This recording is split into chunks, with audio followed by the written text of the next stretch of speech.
fouls to give, both in the penalty. Under 2 to play. Harden step back, puts up the 3, got hit, shot's good, and one. James Harden double team, and a chance for a 4-point play. James Harden, NBA MVP, 10-time All-Star, and 3-time scoring champ. Oh, he stared at Wesley Johnson, and then he hits a 3. And new member of the Los Angeles Clippers. The last couple seasons, Harden has built a reputation of a quitter, joining his 3rd team in just 3 years, and doing anything he has to get his way, from showing up to preseason games overweight, or is that just a fat suit? Quitting in the middle of games. In front. Ball gets away. What is And James Sadiq will Harden take it doing? away from Harden and drive him down. And calling out his general manager in public. Daryl Morey is a liar, and I will never be a part of the organization that he's a part of. But would you believe me if I told you James Harden indirectly saved Caris LeVert's life? I'll tell you how. September 12th, 2020.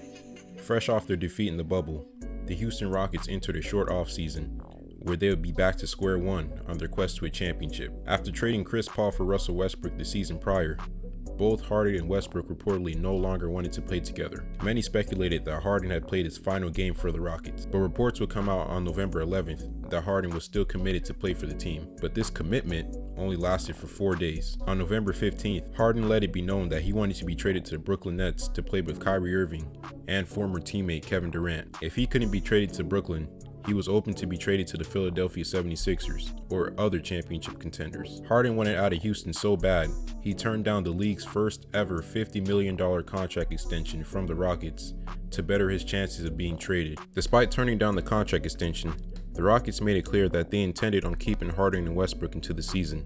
But before all this trade stuff came out, on October 15th, just a month after the Rockets were eliminated from the playoffs, Daryl Morey stepped down from the general manager position of the Rockets. This was the guy that gave Harden whatever he wanted, as quoted from a former Rockets staff member. Morey gave Harden power from travel, practice schedules, to moves on the roster and coaching staff. Morey leaving the Rockets played a big role on Harden wanting to be traded not just to the Nets, but potentially to the 76ers, who signed Morey days after leaving the Rockets. Harden would eventually end up on the 76ers to reunite with Morey anyway. Back to December, the start of the Rockets training camp. Harden didn't show up for days because he was out partying with rapper Lil Baby. And days after the team's season opener, Harden violated the league's health and safety protocols for attending a party, to which the NBA responded by fining him $50,000. Playing basketball for the Rockets was clearly the last thing on his mind, as he would show up to games looking, well, I mean, just look at him. James Harden definitely had a pregame meal, averaging. Harden would eventually play his final game for the Rockets in a loss against the Lakers on January 12th. He would finish the game with 16 points on 5 of 16 shooting from the field, but it would be his words post-game that was the final straw. We're just not good enough. We don't obviously chemistry, talent-wise, just everything, and it was clear. I love this city. I literally, have done everything that I can. I mean, this situation is crazy. It's something that I don't think can be fixed. So, and his teammates weren't happy about what he was saying either. Obviously, it's disrespectful, but everybody has a right to their opinion. We feel a certain type of way about some of his actions. This is the the nasty part of the business that kind of gets swept under the rug.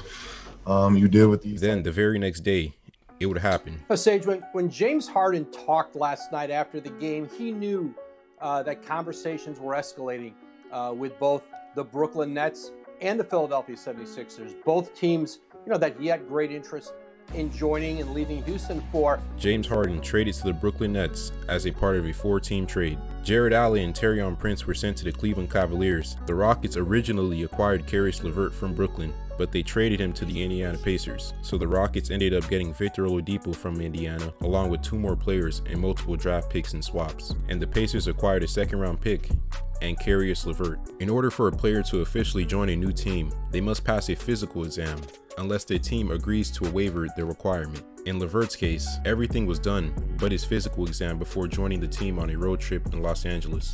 But LeVert's procedure took longer than normal, because the Pacers included a lower back MRI, something many of the other teams don't include because it's not a requirement, as said by LeVert. For the Pacers, it's routine to check knees and lower back. So I got an MRI on both my knees and then MRI on my lower back.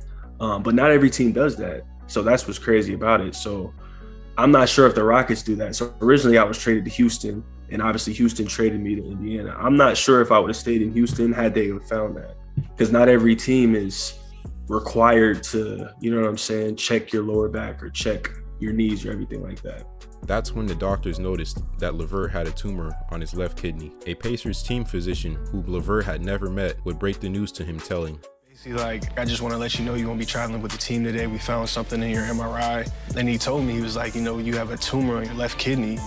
And I was like... At this point, doctors weren't sure if the tumor was cancerous, so they asked him to come back to the hospital for further testing. This situation not only affected Karius, but his family, because his grandmother died from cancer. On the 16th of January, the Pacers would release a statement to the public about Levert's MRI scans. After further testing was done, doctors confirmed to Levert that he indeed had renal cell carcinoma, a cancerous tumor. According to the American Cancer Society, about 14,000 people died from this death in 2023. While breaking this news to Levert, doctors also told him the tumor was detected early enough before it could spread anywhere else in his body, which meant he was expected to make a full recovery. A week later, Levert underwent a successful surgery with one of his kidneys being removed. Doctors let him know that he would still be able to live a perfectly healthy life. Levert himself wasn't aware the doctors took away a kidney until he woke up after the surgery. So they do the surgery. I don't even know until after the surgery. So I wake up and my mom, she's standing right there and she's like, they had to take your kidney. And I'm like, damn, so I have one kidney right now. Like, I went to sleep, I had two, I wake up, I have one. Didn't know I would have one though. Like, had no idea. Right. By early February, Levert was already back on the basketball court, ramping up to make a return that same season. And on February 10th, Levert would join his new teammates in Brooklyn, back to the very team that traded him and potentially saved his life. Over a month later, on the 13th of March, Levert made his official return to the floor, starting in the game against the Suns. He would finish the game with 13 points, 7 rebounds, and 2 assists as the Pacers would defeat the Suns in Phoenix. After the game, Levert took some time to share his thoughts on how he's been doing throughout the situation. I've been through the past couple of months. It's just a blessing to be out here on the court, playing the game I love. Because, you know, honestly, when we got the news, I didn't know if that was a possibility for me. So I'm just super blessed, super grateful to be out here, and I'm glad we got the win. Since his experience with cancer, Levert has reportedly become an ambassador for the American Cancer Society, where he's been encouraging people to get screened early so they too can fully recover, saying especially when it comes to African Americans, because in our communities, we don't do that. I think it'll be huge for them to see me as someone who got it early and got screened early. Maybe it could save one of their lives as well. Today, Karius plays for the Cleveland Cavaliers after being traded by the Pacers after 1 year with the team. Levert has been perfectly healthy with no signs of the cancer affecting his play. To think back, the actions and choices of one man that indirectly led to saving the life of a fellow competitor. What if James Harden didn't demand a trade to Brooklyn? What if Harden simply followed the Rockets' decision of keeping him and showed up to training camp on time and in shape? What if Harden directly got traded to the 76ers for Ben Simmons? There wouldn't be a need for a 4-team trade. Karius would have likely stayed in net and had no idea there was a tumor in his body. He said it himself. He had zero knowledge it was there. Because I didn't have any symptoms. You didn't have any symptoms? Yeah. I didn't have any pain. I didn't have any fatigue, nothing, weight loss, nothing.